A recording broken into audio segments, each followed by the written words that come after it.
Mokalo alap ma Wanguru International Stadium mantiere kaunti ma Kirinyaga, chiende mar kidi noluar kama otimore nikech koth mapek machue gwenge makono.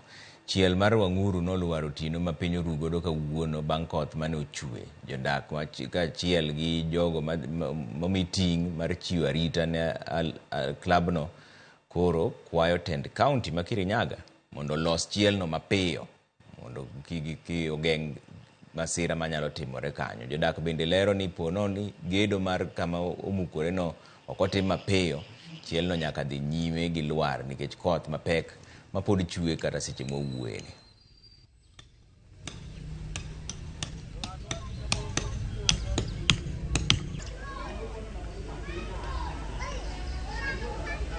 Jana tuliweza kushuhudia mvua kubwa ambayo iliweza kubomoa ukuta ya hili jengo la Wanguru Stadium, ambapo hiyo kitu hakuna mtu tunaweza laumu, ile tu kadri yenye baraka zilizidi za mvua.